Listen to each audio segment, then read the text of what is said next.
Today we will hear from retired Assistant Commissioner Lee Bergerman, who was the RCMP's commanding officer in Nova Scotia at the time of the mass casualty. Do you swear that the evidence you're about to give should be the truth, the whole truth, and nothing but the truth, so help you God? Yes, I do. Thank you. Be seated, please. Today, what I'm going to ask you about is RCMP culture, the psychological autopsy of the perpetrator, the role of the issues management team, H Division leadership issues, supervision of frontline officers, police advisory boards and local governments, your communications with CAOs or municipal representatives after the mass casualty, and a little bit about community policing. And then council for participants will have questions. Okay? We did already talk in your interview about the April 28th, 2020 press conference and the meeting afterwards with Commissioner Leckie, but we didn't talk about the Fifth Estate interview that was contemplated for the fall of 2020. Do you recall that September of 2020, you approved then Superintendent Campbell appearing in an episode of the Fifth Estate, and maybe we can just show that. This is an email chain, and at the top you're approving a request, and it's from Ms. Scanlon, who is the H Division Director of Communications. She says she's attaching a draft. So these are the approvals needed, your own Chief Superintendent Chris Leather, Superintendent Campbell, and this is in support of Superintendent Campbell appearing on the show. And did that then have to go to national headquarters for approval? Through Leah Scanlon's office as the Director of Communications, she would work directly with communications at national headquarters. And why did you feel it was a good idea for Superintendent Campbell to participate? Well, again, getting more accurate information out into the public, I think was important. The Fifth Estate is a reputable news documentary series, and I relied too on Leah Scanlon's recommendations, and that's her expertise, but also our faith in with Superintendent Campbell, now Chief Superintendent Campbell, and his skills and abilities to be able to sit through an interview and share the information that he could without jeopardizing the investigation. We thought it would be beneficial. Did you not have the autonomy to decide this yourself? I certainly thought I did, but the circumstances of this event, I don't know who made the decision in Ottawa. I think it was probably collective, I don't know. But we were told that this would not be a good idea. So let's scroll down a bit more. So in the middle of this chain, so this is the same email at the bottom here from Gillian Finlay to Commissioner Leckie, but then immediately above that we have Commissioner Leckie's reply. And so there's Commissioner Leckie telling Gillian Finlay they would not be participating. And then immediately above that we have Ms. Finlay's reply to Commissioner Leckie, expressing frustration about the cancellation. And then if we can scroll up from there, so there's forwarded by Darren Campbell, it says FYSA. What does that stand for? For your situational awareness. So situational awareness meaning so you know what's going on kind of thing? Yes. Yeah. And then you replied to him, Chris Leather and Leah Scanlon, saying, saw that coming as soon as I read the commissioner's response. Yes. You recall that? Yes. And so does that refresh your memory as to whose decision it was to cancel the Fifth Estate interview? I'm not sure that it was hers alone. Okay. So the I'm not sure. Commissioner communicated it, but you're saying she may have had input into that decision? Yes. Did you agree with that decision? No. Okay. And was it up for debate? Could you disagree at that point and try to convince her otherwise? Well, I definitely spoke with Deputy Brennan, but it wasn't up for debate. What did you mean? How would you describe the relationship between the RCMP and the Nova Scotia Department of Justice prior to the events? I would describe it as good.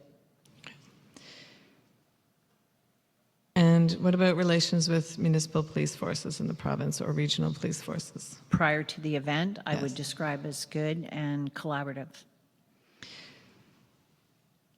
Do you think there were any interpersonal issues or organizational relationship issues that affected the response to the mass casualty events? No, I don't. I think it's important to know that the leadership team here was probably some of the strongest, most capable police officers I've worked with. Did the relationships between the senior officers, the municipal chiefs, and the province change after the events? I would say yes. Can you tell us more about that? Well, I believe, and it was apparent that it became popular to distance yourself from the RCMP because we were receiving a lot of criticism publicly. And there were times when there was an opportunity that certain chiefs would publicly say negative things. So that was the start of it. And I think too that the push for policing standards has caused a rift between the RCMP, the Department of Justice, and municipal policing agencies, Why is that? because there aren't any policing standards and there's a push on to have. Certainly we have been pushing for it because we have policing standards in a number of divisions throughout the country, and it's important for a division and a province to have policing standards that everybody follows, Why would that cause a rift? because we have policing standards, the RCMP, and we wanted policing standards, and you would have to ask a municipal police chief why that might cause problems, because with policing standards comes specialized units, ERT teams, all of which are cost prohibitive for a lot of municipalities. And I also think that some of the municipal chiefs were, I don't know if you want to call it upset, but we were starting to, the RCMP was starting to track financially expenditures that were being expended in municipalities that we don't police. So for example, units or agencies that don't have specialized units like an ERT or an undercover team, water recovery team, then we would go into those communities with those resources, but we don't get any extra funding for that. So that comes directly out of our budget.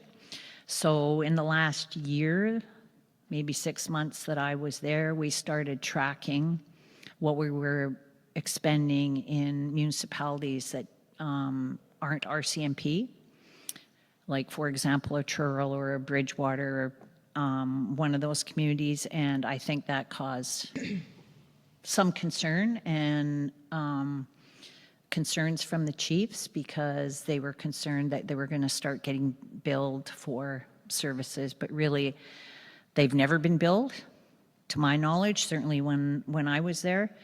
And it was important for us because every year we started off with a deficit.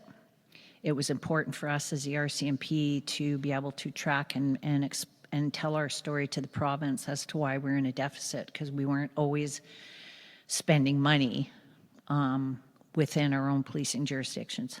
So I think that contributed to that. And I also think there was personalities conflicts with some of the chiefs and some of our members. Would H Division be in any better position today if a similar mass casualty event happened again? I believe so. I believe that we have learned, just on the things that we've discussed, that the response and communication and upgrading radios and the AlertReady and all of those things that have been looked at and policy in place, I believe so. Commissioner, as you know, the National Police Federation is particularly interested in resourcing from the perspective of its impact on officer safety and member wellness. So can you offer us any perspective on how the issue of resourcing may have an impact on officer safety or member wellness? Well, what we're finding, particularly in the aftermath of this tragic event, that we had a number of police officers affected by the trauma. So we had a lot of holes to fill, but also what we're doing to augment it is you have too many people working too much overtime. So it's going to be an obvious burnout, right? So that would be an obvious one, but it's just not sustainable to continue forward. I did note that this year, I believe that there has been an approval of 6 additional police officers for Northeast Nova. That's something that came out of the multi-year financial plan, but it's just, it's a vicious circle, for a lack of a better term. You don't have enough resources, you're using the resources that you do have on overtime, and it's not sustainable. And would you agree with me also that staff shortages of the nature that you're describing might mean that members are unwilling to take time off that they may need for mental health reasons because they're concerned about what that will mean for their colleagues that they're leaving short-staffed? Yes. And did you see that in your time as commanding officer in H Yes. Division? Thank you. In your view, now looking in overview, 2.5 years later or so, was the response adequate to the critical incident in Portapique? I think the response and the members that were there did the best that they can with what they had at the time. And it was an extraordinary event. And I believe that everybody did the best that they can at the time. Now we're learning, 2.5 years later, about communication breakdowns and things of that nature, which is what I would expect, and that these are the things that we can help improve going forward. But my answer to that is they did the best that they can with what they knew and what they had at the time. So we've heard evidence that, as I understand it, the RCMP weren't fully aware of the existence of AlertReady for use. No, I have never, and I've been in the RCMP for 36 plus years, never heard of an AlertReady being used for a dynamic police situation. But the suggestion from some witnesses at this commission was that the RCMP should have been well aware of it, that it could have been used. And do you think, if that's true, that it's acceptable that the RCMP was not aware of it, that the education wasn't there to know it could have been used? I certainly wasn't aware of any education or that it was something that could be used in that type of a dynamic situation. Evidence, and Corporal Jennifer Clark, now retired, who was here, and she spoke about, she, as you know, was in the communications, strategic communications, the longest 28 minutes of her life before the tweet was sent about the fully marked police car, and that was, in her view and the view of others, a long time. Do you think that's acceptable, the internal delay in approving and sending a tweet like that within the RCMP? No, I think that can be and has been streamlined to my knowledge. And obviously that was learned early on about the delay. And I believe now we've got where we can have a strategic comms person within a critical incident command center that I think would help alleviate those delays in messaging going out and approval processes. But that's my sense of what I know. That your view was, and if I have it wrong, tell me, that some things went well and some things went very well in terms of the overall response, if I can put it that way, with the mass casualty from the RCMP's perspective. Am I getting that right? Just about, yeah. Oh, okay. I'll explain that. Yeah, I think there were some communication breaks down. There's some failures in that regard, but the IARD and the members that showed up, the first responders, that 2 stacked up and went in, and then a 3rd came in. Heroic. ERT's efforts under really challenging circumstances, I thought were heroic, and the eventual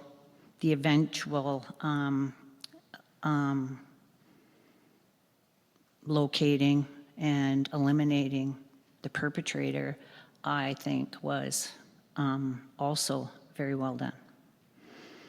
So looking back now, again, 2 years plus since the incident, can you help us this afternoon by telling us, in your view, as the Assistant Commissioner formerly running H Division, what things didn't go so well?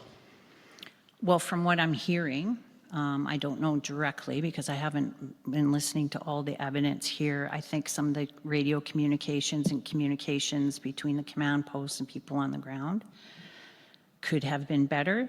Communications with the public, streamlining of the messaging coming out, coordination of where members could be and where, and maybe having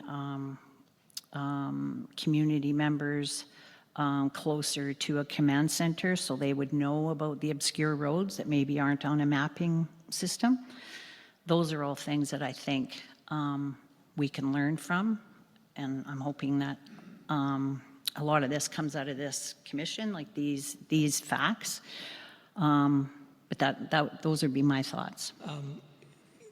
Do you have any more recommendations you might like to suggest to the commission this morning on topics? Well, my main recommendation, and I think is very important, is the resourcing levels. And under the circumstances, it would have been helpful to have more resources that we could draw from during the event. So that would be my recommendation. I want to turn to the request by senior commanders of the RCMP and H Division for the internal RCMP review, and I'm speaking of that request that was put forward by Chief Superintendent Leather, Chief Superintendent Robin, Superintendent Campbell as he then was, and there was a draft letter and there was an email chain. I don't need to show you any of that, but were you aware of their request? I was not aware of the actual document that I was shown. Like, I had not seen the document. I was aware of the concept. Okay. Did you support the concept? Yes, I did. Okay. Can you tell us this morning who would have had the final say in the RCMP hierarchy to deny the request? I don't have direct knowledge of it. Okay. Do you have any anecdotal knowledge? Well, I believe it was CNIP, and I don't have direct knowledge, but Dennis Daly. And where would he have been located, Ottawa? He was the Assistant Commissioner in Contract and Indigenous Policing. Okay. I can't leave without speaking about one of the latest issues that has come up in the last 4 or 5 weeks here, which of course is this suggestion, more than a suggestion, by senior RCMP commanders about political interference in their investigation, there being the RCMP investigation of the mass casualty in Nova Scotia. And to refresh your memory, Superintendent Campbell, if I have it right, says there was, and Chief Superintendent Leather said he didn't have that impression when he got off the phone call with the commissioner, but that's his view now as in a couple of weeks ago when he was here. What's your view, retired Assistant Commissioner? After that phone call, that was my impression as well. That there was political interference? Yeah, attempted. Okay, attempted, yep. So I want to talk first about Cobequid Court. So Cobequid Court is a street within Portapique. There's roughly 5 homes on it. It contains 5 victims of this mass casualty event. We know that Cobequid Court had not been canvassed for roughly 19 hours after the commencement of this mass casualty event began. When did you learn this fact? Couple months after, maybe a month after. And I can't speak to how they cleared the area or how they did the scenes because I wasn't there. And that Well, wouldn't they didn't clear the area. That's No, the but issue. how they cleared scenes or sites. I don't know how they did it and what their methodology was, but I was aware that there was that delay in that area. Okay. So we know, and there has been a supplementary report authored by this commission indicating that after 𝐸RT had been called out at roughly 9:30 in response to the Lillian Campbell homicide, that when members left, that essentially the area remained uncanvassed from 9:30 a.m. until 4:46 p.m. that same day on the 19th. Do you know why no one in command directed members to search all of Portapique? I can't speak to that directly because that wasn't something or a decision that I would make on the ground. No, I don't. Okay, and so you don't know why that occurred? No, I don't. Do you know why the RCMP did not, if it's a resourcing issue, and that's an issue we've heard, we didn't have the resources, we were dealing with Wentworth and so on. Do you know why the RCMP would not have called Truro Police, members from one of the other 50 detachments within Nova Scotia to help conduct a proper crime scene management and canvassing of Portapique? No, I don't know why those decisions were made by the people on the ground at that time. Are you aware of any efforts to deploy resources from outside Bible Hill to canvass Portapique on April 19th? Sorry. Are you aware of any efforts by RCMP to gather resources from other jurisdictions on April 19th to canvass Portapique? For a specific canvassing purpose? No, I'm not. For crime scene management and for canvassing? No, I think eventually that happened. Once we had eliminated the perpetrator, but I can't speak to who was making those calls and who was the site commander making those decisions on the ground. You would agree that this was a clear failing by the RCMP to canvass Cobequid Court in a reasonable period of time? I think it's a very unfortunate situation and at a very unfortunate time. It's unfortunate, but it's also a failing. Would you agree? Well, when it takes 19 hours to find a crime scene, I would say, but again, I would add that it was a very extraordinary event that we were dealing with. You would say what? Sorry, you didn't. I asked you. A very extraordinary event that we were dealing with and probably needed more resources on the ground. So my question, you haven't responded to it. You would agree that this was a clear failing by the RCMP to canvass Portapique? Well, I think we canvassed it, but I think it took too long for us to canvass. So are you satisfied with the canvassing and crime scene management within Portapique on April 19th? Not when it takes 19 hours to find a crime scene. Can we agree that that was a failing of the RCMP? Well, I don't want to blame people on the ground when I wasn't there to canvass or do it myself or be the site commander, but it's obviously, if it takes 19 hours to find a crime scene, that's a failure to have the appropriate resources in place to do The it. other question I have, so I've looked at the subject matters for the issues management team. I've looked at the proposal for internal reviews, the scope of after action reports. Can you tell me why there was no internal review about the crime scene management or canvassing within Portapique? No, I cannot. Yeah. Wouldn't that seem to be a logical place to conduct a review? I think it will be an after action review or a critical incident review. I think that would be logical. Yeah. So what are some of the reasons, you've indicated a few, but just if you could just summarize for my benefit, why has the RCMP held off in conducting these reviews? Well, capacity is one, and ongoing investigation would be another.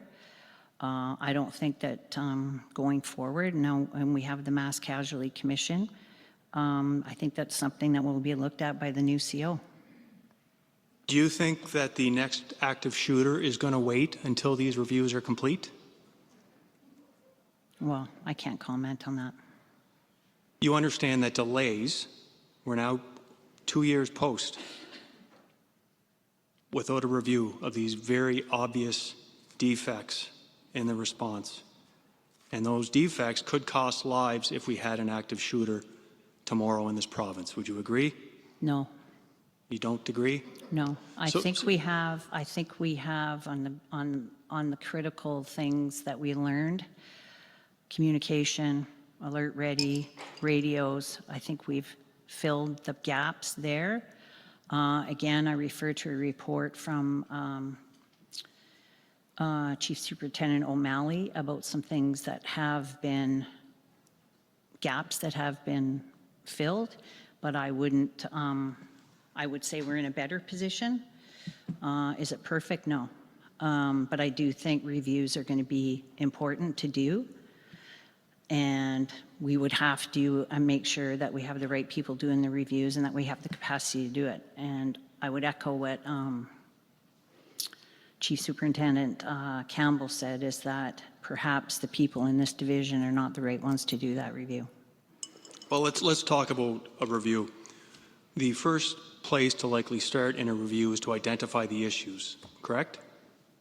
Yes? So how do you even know that you know what the issues are without conducting a review?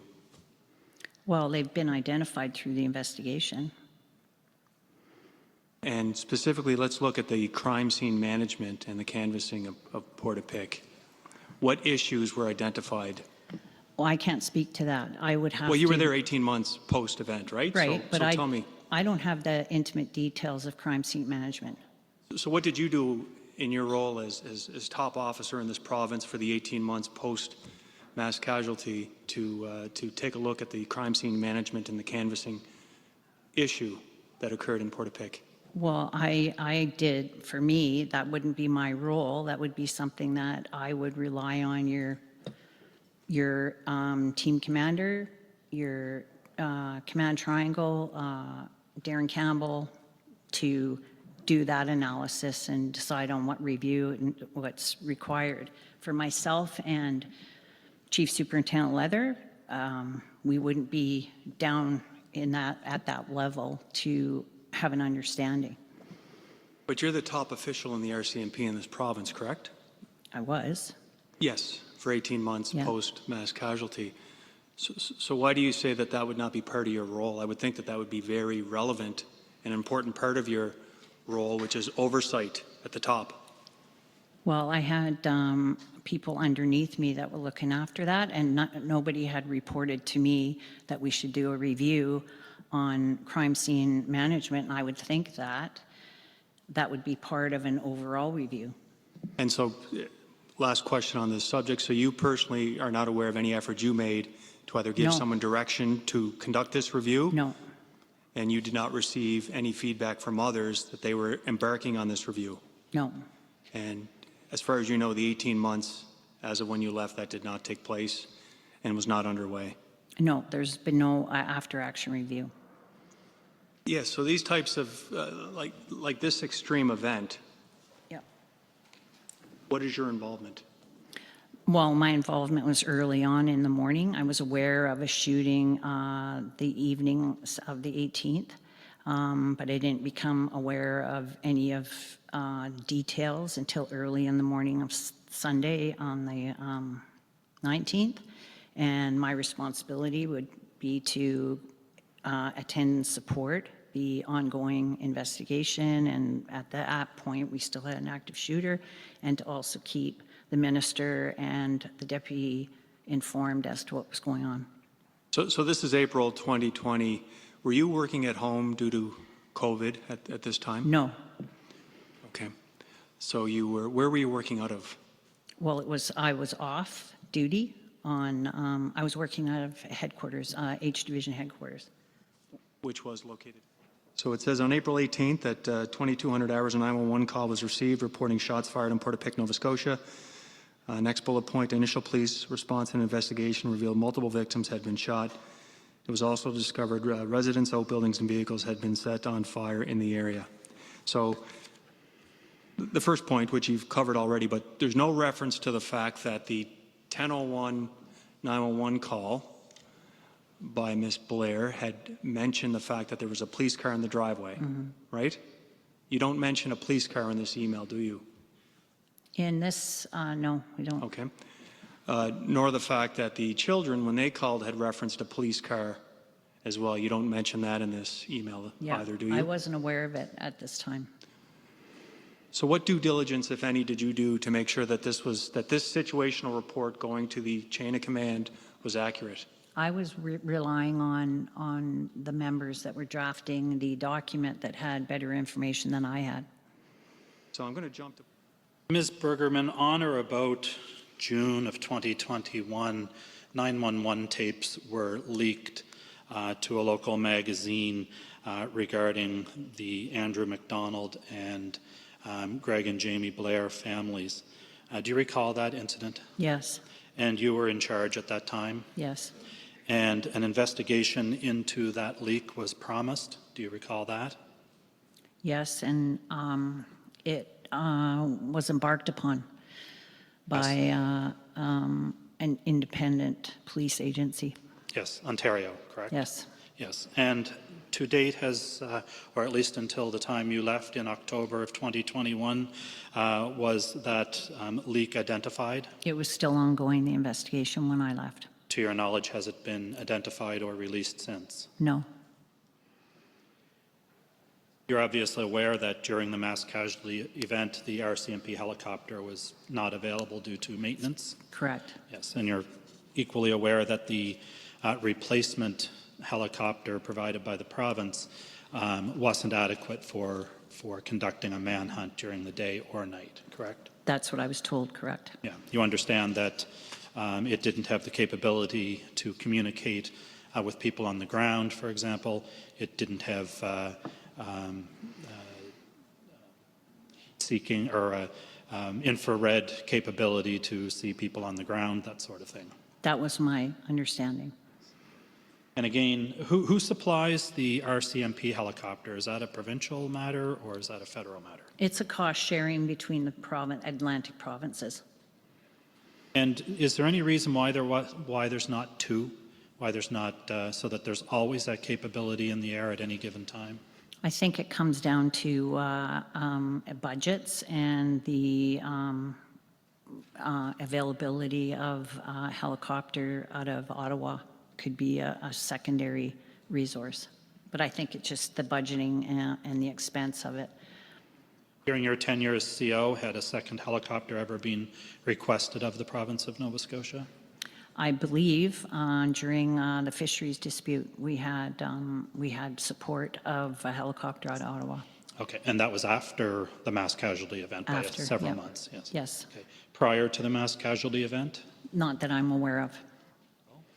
So at page 7 of the wellness report, the author notes, many pointed to provincial authorities such as ministers of justice, deputy ministers, and others in the Department of Justice who they said for years have underfunded the RCMP on an ongoing basis and have been slow or stingy in implementing Article 9 when needed.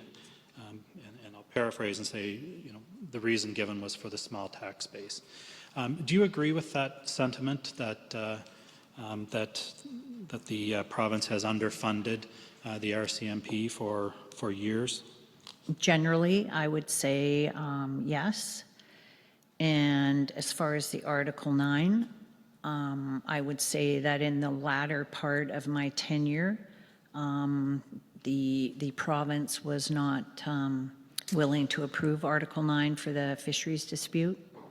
So that became kind of a dispute between province and federal government.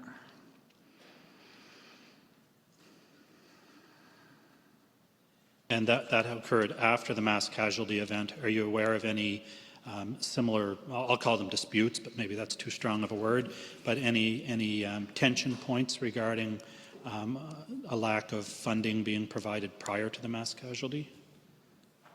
Not conflicts or disputes. Generally, what I've already explained is that through the multi-year financial plans and looking for funding and not getting it but it didn't mean we had disputes and that we didn't have a working relationship. And as far as Article 9 goes, up until the latter part of my tenure, I always had the support of the province to invoke Article 9 to support not only the aftermath of the Mass Casualty Commission, but the fisheries dispute. Before the witness comes back, I just wanted to let you know that last night at about 9:30, the Attorney General of Canada produced to the Commission new notes of Lee Bergerman, the witness currently on the stand, that we haven't seen, therefore they haven't been disclosed. We don't know what they say, and so I just invite Ms. Ward to tell us what she knows about that. Ms. Ward? Thank you, Commissioners. We had collected and disclosed Assistant Commissioner Bergerman's notes up to October of 2020. As you know, she retired. We were collecting her notes after that date and took some time to track them down. We recently received them and were attempting to review them and disclose them before her evidence, and I regret that we were not able to do so. They are the notes from October 2020 to present. They are from when to when, sorry? October 2020, I believe, to the present, or to, up to her retirement. Okay. Thank you, Ms. I Ward. regret the situation. Thank you. Ms. Young, it strikes me that we're going to have to roll with this and finish Ms. Bergerman's testimony and see where that takes us. Of course, when we get the notes, we will chart whatever course is necessary to make sure that whatever steps are needed will be taken at that time. So, thank you. Thank you. Thank you. When you went into your position in 2019, I believe that the modernization and transformation mandate had already been assigned to Commissioner Lucky at the national level. Yes. And you talked a little bit yesterday about provincial priorities and national priorities and, reconciling those. And so I'd like to know what your thoughts were on the modernization and transformation priorities set nationally and how they aligned with your local priorities in Nova Scotia. So, so the mandate and the modernization falls under what we've labeled as Vision 150, and I'm sure you've heard of it. And so, in my view, and it's something that the division works on regularly, and it aligns nicely with what's considered priorities within the divisions, not just each division, because one of my recommendations to you as the commissioner is an examination of modernization in not only culture and our people and our diverse communities, but modernization in the way that funding and resourcing of policing should be done now that we're in 2022 and the cost of policing is so extraordinary compared to what it was even 5 years ago, and I'm sure you know that, and you've heard that in this commission, but that would be my thoughts on that, and I really hope that that's something that this commission looks at going forward and providing recommendations for not only the province and municipality, but at a national level. Again, when you came into H Division, as a leader, and you talked a lot about briefing up during April 18th and 19th. And I realized that you got a call from your crops officer, who's your second in command, around 11 o'clock on the evening of April 18th, with some details that there had been a shooting in the north. And then again in the morning, you received a phone call from Chris Leather.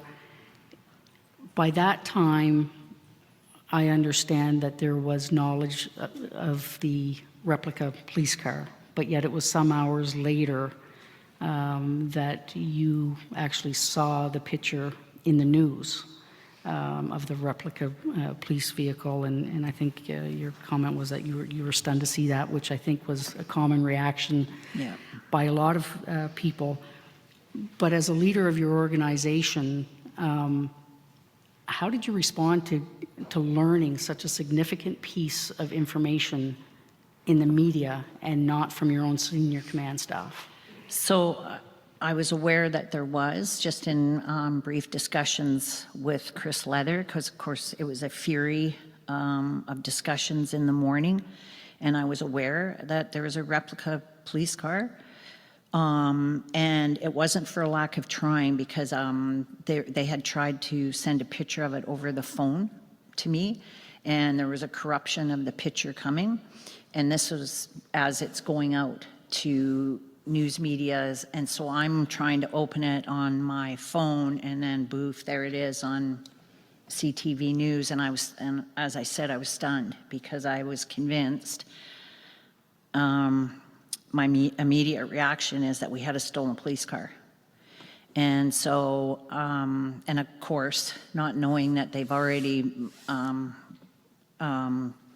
flushed that out, I called Chris and said, this has got to be a stolen police car. And he said, no, all the cars, you know, you've heard, he said that all the cars were accounted for, and then the call sign, which is obvious, is not a call sign, that's a H division vehicle. So, but that disappointing, and I would have liked to have had more details early in the morning, but I also know that it was there was a fury of things.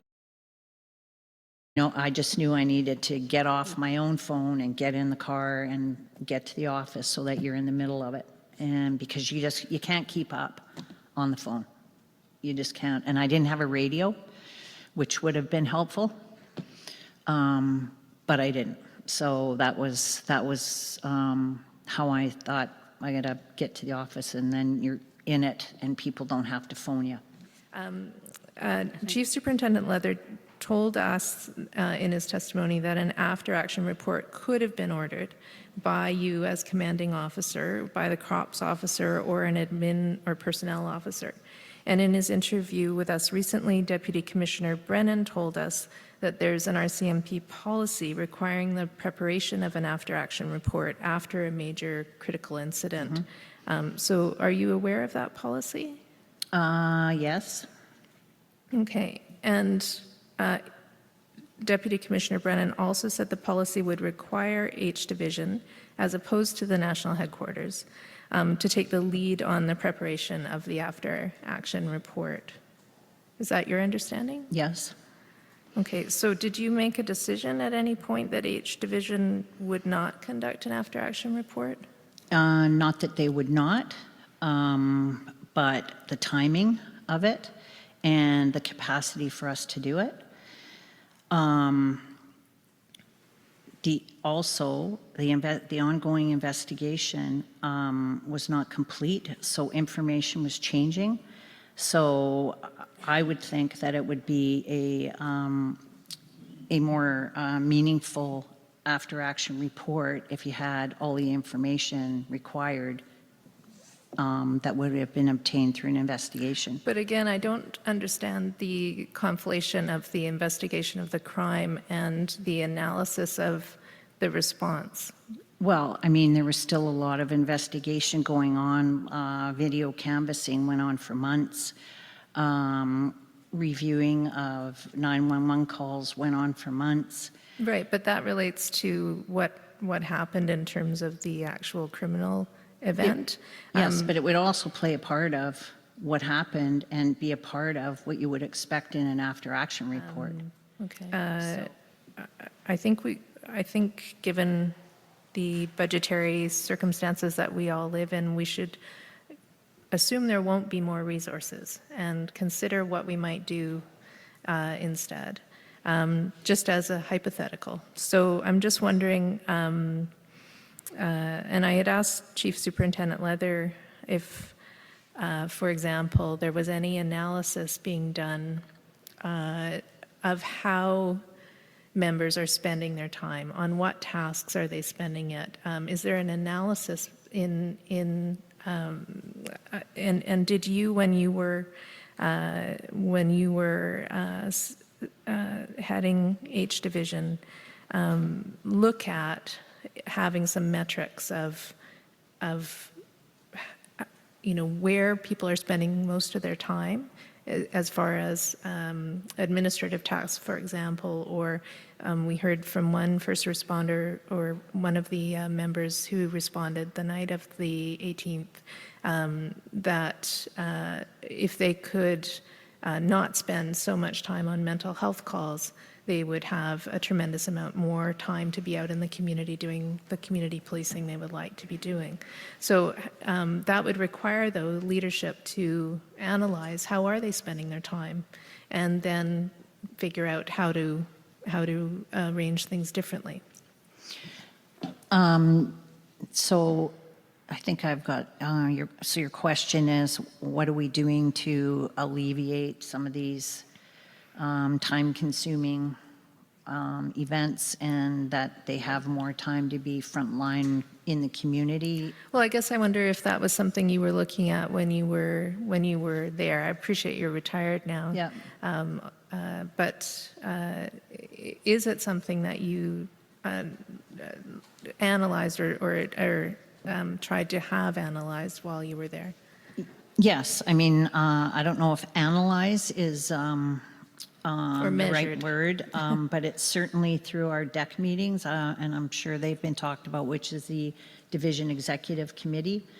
That would be a venue where district policing officers would bring their concerns as far as, so for example, Chief Superintendent Campbell came to the DEC committee because he had a critical shortage of police dogs in the province, and that we required more police dogs to be spread around the province, because he was down to 2, and I think they were doing the whole province. But it was an analysis that he had done, and this is kind of an individual thing that your DPOs would do, to amplify the shortages and the hours spent driving, and that was the example in his, and that to seek support and approval through the DEC committee to request. So this would be either put into the multi-year financial plan, or it would be an out-of-cycle request to the province for, and I'm using the police dogs as an example, to get more police dogs to fill those gaps. Mental health calls, a lot to unpack there, and that's not a H Division issue. That is a national issue, because police officers do spend a lot of time on mental health calls, and in this division, under the Act, we have to stay with them at a hospital, which can be up to 12 or 14 hours. So if you're doing that, you're not on the road and in your community. So there is a lot of analysis on that particular issue.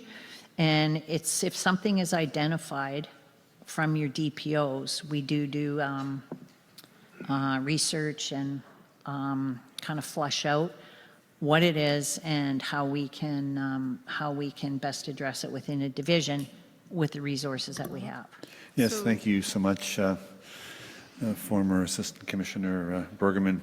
All of my questions have been answered, so thank you so much for being with us, not just this morning, but most of yesterday. We greatly appreciate it. This is a difficult subject matter. It's difficult work we're doing, and it's not been an easy experience for you, and we greatly appreciate the fact that you came here and assisted us. Thank you for allowing me to speak my truth, and I wanted to express my sincere condolences to the families. Thank you so much.